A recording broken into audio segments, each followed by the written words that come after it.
To today's video where it's going to be a quick video where, as the screen suggests, we're going to create your own web page for free in about under 10 minutes. I don't think you even need 10 minutes, but yeah, I'll use the video for 10 minutes.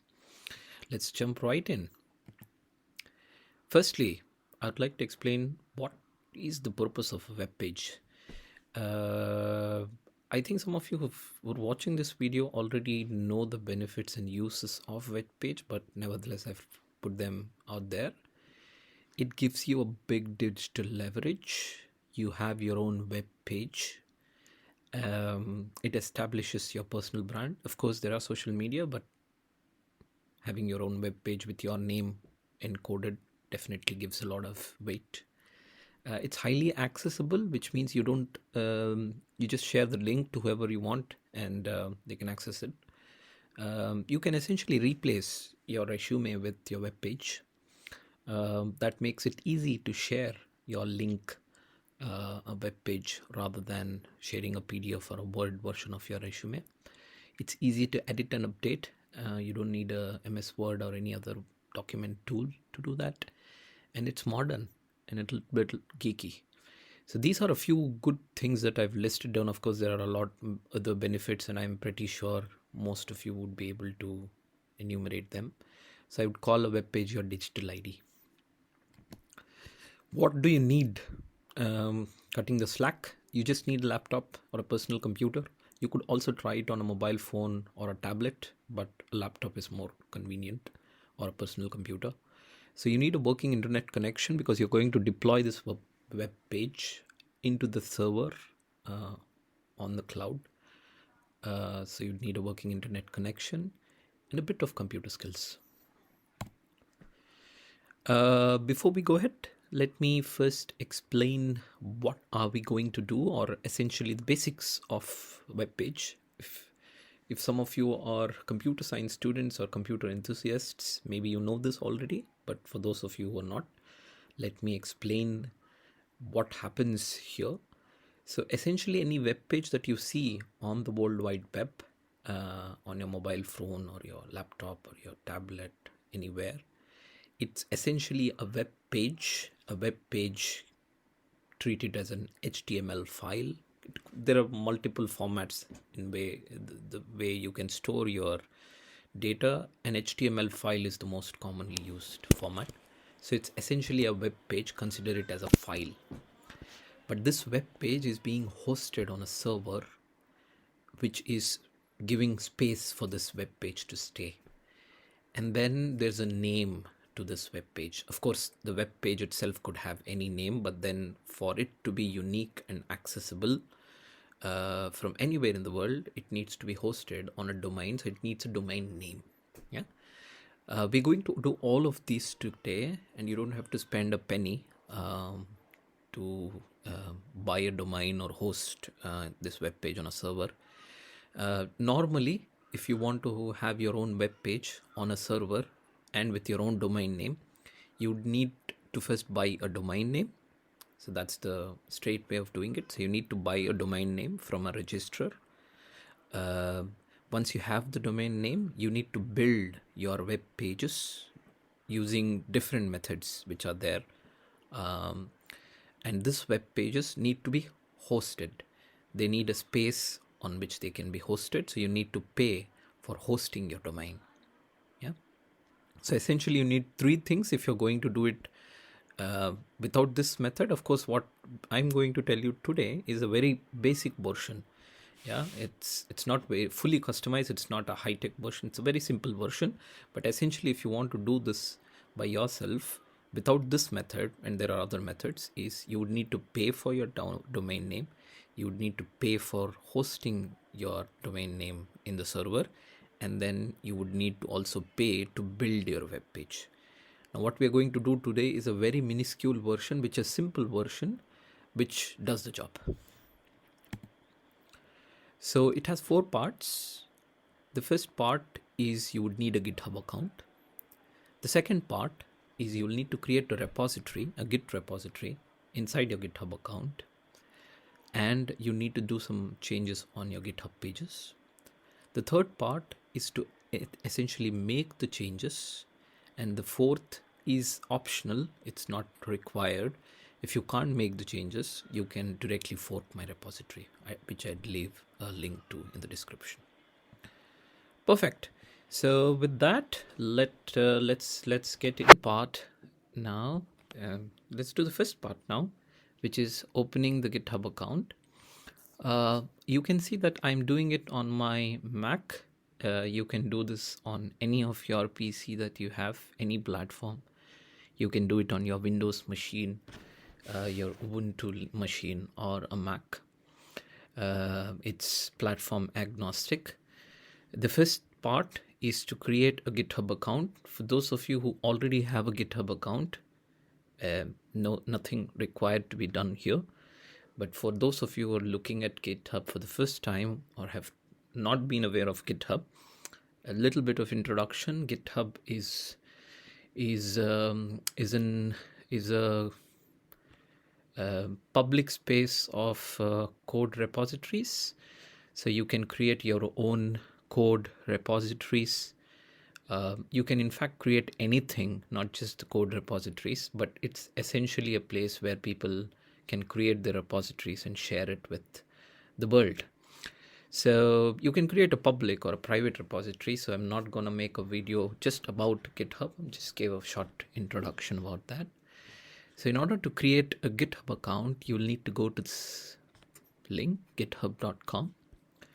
And you'd be prompted to create your own account the moment you log in. Because I've already created an account, it's logged me in and it's showing all the details of my account. So if I've used any social media or any such application in the past, the logging in and creating of an account is simple, straightforward. You don't have to, it's not gimmicky, it's straightforward. Just give it an email address, it'll send you a verification link. You just link and confirm, and then you have your GitHub account. So this is the GitHub account that I've created. Notice the name that I've given, it's user platform. This is basically my username. You can give whatever username. A word of advice if you want. So this name is going to come in your eventual web page. I'll show you the web page now. But this name is very important that you choose it in a better way so that your web page looks readable. I'll come to that.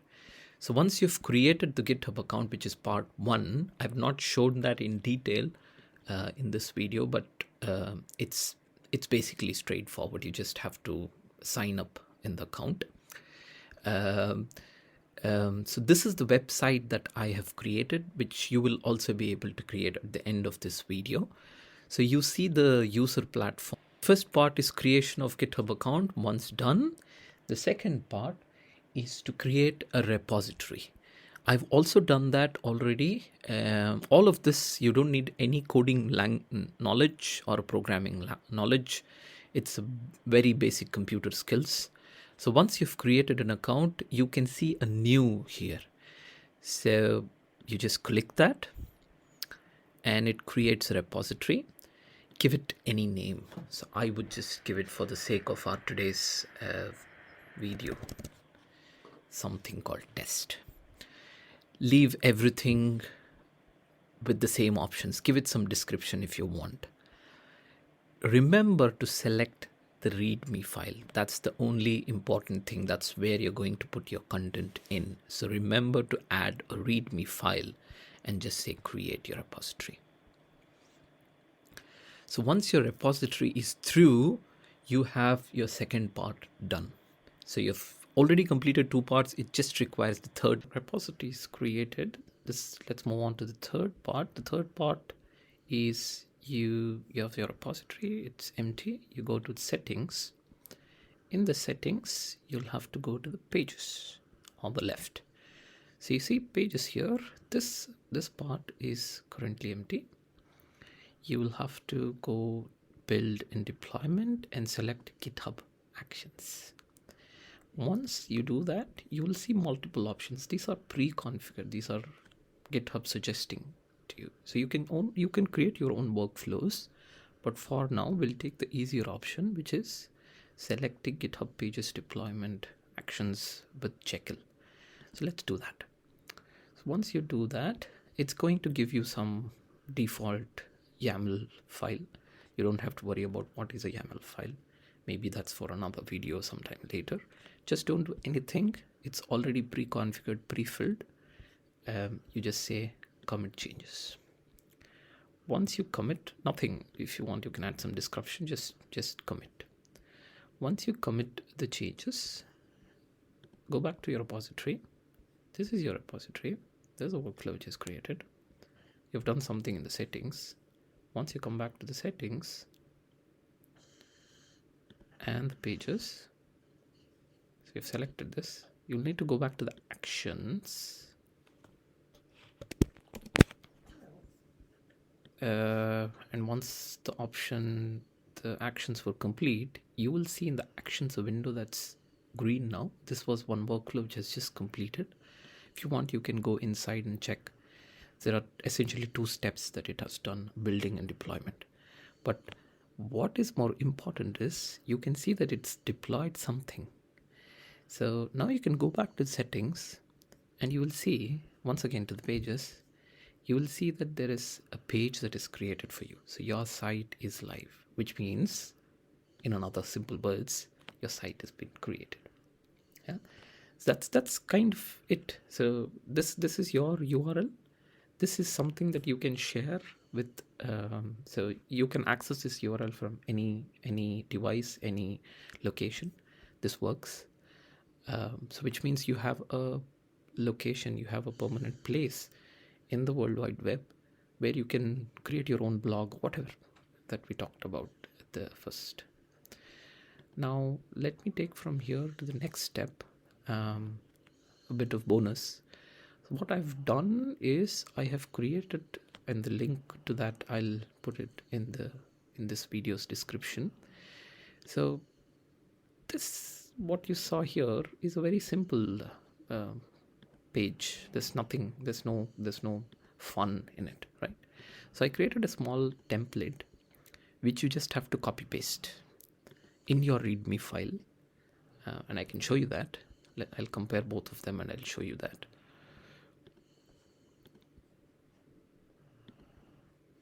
So let me open that in another window. So this is the template that I have created, which